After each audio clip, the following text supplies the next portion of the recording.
A Demon's Souls remake for PS5 is an exciting prospect for longtime fans and newcomers alike. It offers the chance to relive a beautiful new version of From Software's seminal Souls game, or to check out the game that laid out the template for From Software's titles for the very first time. But, naturally, there are a lot of questions surrounding the details of the remake effort. After all, it's being handled by Bluepoint Games alongside Sony Interactive Entertainment Worldwide Studios. Bluepoint Games is called the master of the remaster, having knocked it out of the park with Shadow of the Colossus and Metal Gear Solid HD Collection, among others. But a completely remade Souls game not involving From Software still makes fans nervous. Thankfully, I was able to talk to Gavin Moore, creative director at SIE Worldwide Studios External Development, and get some answers to a few of my big questions. Having done so, I feel a little more at ease about the game, especially having learned about some of the new features and tweaks. So, settle in, here are 8 things you need to know about the Demon's Souls remake.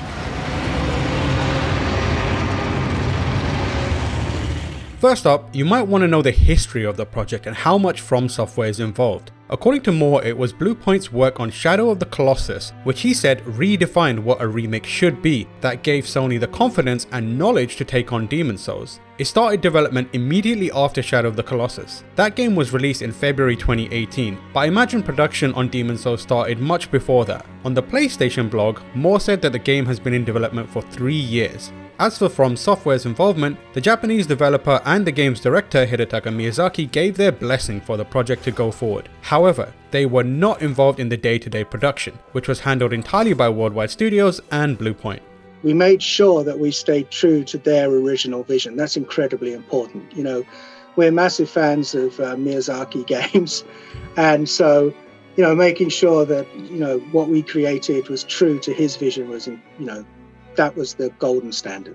So, how much of the game has changed, and how does Bluepoint make sure it's staying true to the original? Well, the answer to that is by both Sony and Bluepoint being their own worst critics, according to Moore. We don't put anything in this game without, you know, really thinking about how it affects the core of the game and how it will affect that experience. And that is true to every aspect of the game.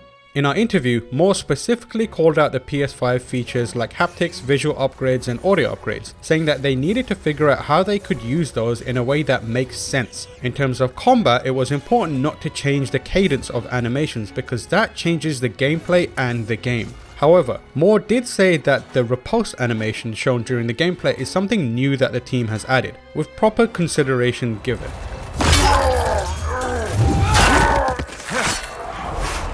Demon's Souls Remake has a bunch of new animations for different weapon types. So a spear, pole arm, rapier and katana will have distinct attacks, akin to the lift and slam attack shown in the gameplay demo. Importantly, however, Moore said, the cadence is all the same as the original, so the gameplay doesn't change, the speed of the attack is the same.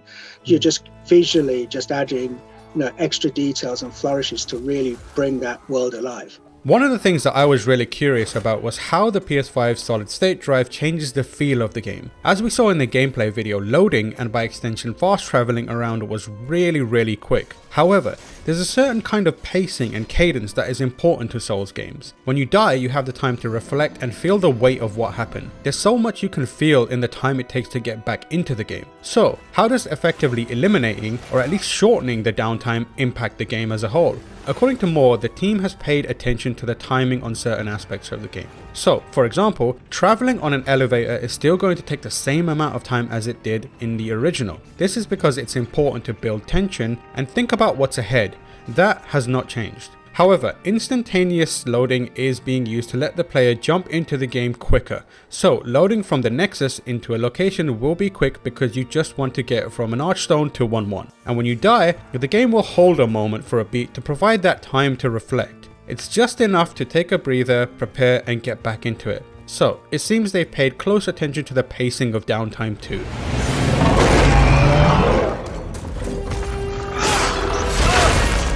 One thing that fans picked up on in the gameplay demo was the rolls during the Vanguard battle. During this fight, the player character can be seen diving in a way that suggested that 4-way rolling would be back from the original when locked on. Of course, in that time since, Souls games have become less restrictive with evasive maneuvers available to the player. So, I asked if the remake was sticking to the letter of the original's lore or if it was being updated. Sony and Bluepoint previously said that the game was going to appeal to players that are accustomed to modern controls, and as part of that, Moore confirmed that the remake will have omnidirectional evasion, so you can roll in 8 directions. We had to make sure that we made, life improvements to the game that people expected. And then added that making the changes didn't make a big difference to gameplay or the core in any way, and it was just what people wanted. The other things that fans have been talking about is the camera, which looked a bit different in the gameplay video. It had a bit more of a cinematic feeling and framing. Moore confirmed that yes, the camera has been changed. The camera from the original Demon's Souls, as players will know, had a tendency to get stuck on collision or would clip through the walls, which is less acceptable these days, so it had to be altered. However, if you really miss it, the developers have included the option to switch to the old camera. So, in Moore's own words, if you don't like what we've done, we've left the old system in there, so if you want to switch to that, then please switch to that. Soul of the lost, withdrawn from its vessel. Let strength be granted so the world might be mended. If you watched the gameplay demo and picked up on what sounded like added dialogue from the Maiden in Black, then well done, gold star to you. Bluepoint and Sony are adding some new content when it comes to writing and spoken dialogue. According to Moore, one of the things that the team noticed was the lack of variety in voiceover, so characters would say the same thing over and over. To remedy this, the developers have added variety. What that means is that the characters are conveying the same information, but they're just saying it in a different way. So they feel more alive and more natural, which is a kind of ethos that we've been trying to do with the whole game. Bluepoint and Sony went out and found as many of the original cast as they could and got them to come back and perform their iconic roles once again. As well as voicing the new stuff, all the dialogue has been re-recorded. For the audiophiles out there, it's worth knowing that Bluepoint and Sony have remade thousands and thousands of sound effects to add into levels, then using 3D audio on PS5 brought that to life.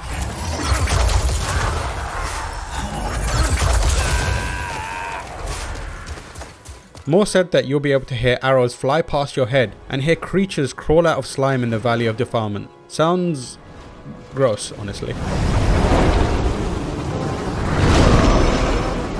Okay, so yes, Bluepoint did change the Tower Knight and Flame Lurker scene shown in the gameplay demo. Fans noted that the Tower Knight battle felt a bit more bright and heroic than in the original, while the Flame Lurker looked to have had its face changed entirely. After seeing the response, the developers agreed that the Flame Lurker at least was a step too far and tweaked it to be closer to the original. So, they are listening to your criticisms, just remember to keep it constructive.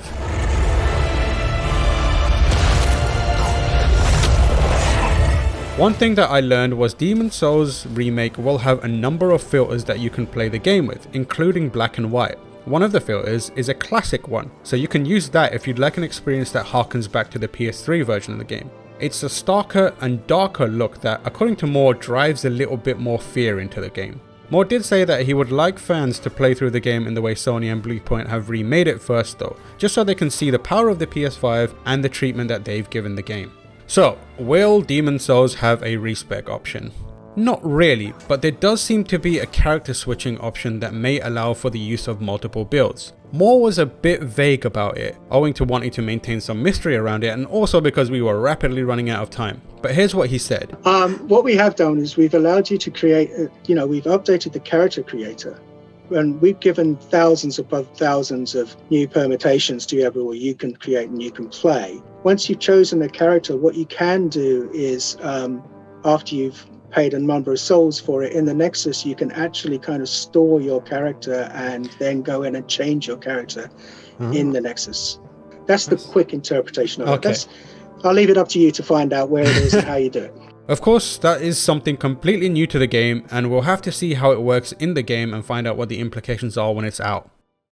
Okay, here are a few final things worth noting about Demon's Souls Remake, kind of in a Spitfire round. Fractured mode has been a big mystery, but no longer. It's a fractured world that effectively serves as a mirror mode where the map is reversed. It sounds like it's a harder version designed to pull the rug out from underneath veteran players. On top of that, there is no easy option in the game. There is no easy option in Demon's Souls. It's true to the original. The Reaper Scythe pre-order bonus doesn't make the game trivial, as some feared. Moore also said that we have added new content to the game, hinting at more additional weapons potentially, but everything that was in the PS3 version is in the standard edition of the game, so you won't be missing out on the core experience. After that, the old monk fight, which leverages online connectivity to turn another player into a boss, will work the same as in the original. World tendency is also exactly the same. The only thing that the developers have done is to adjust the UI to make it a little bit easier for the player to understand which state the world tendency is in.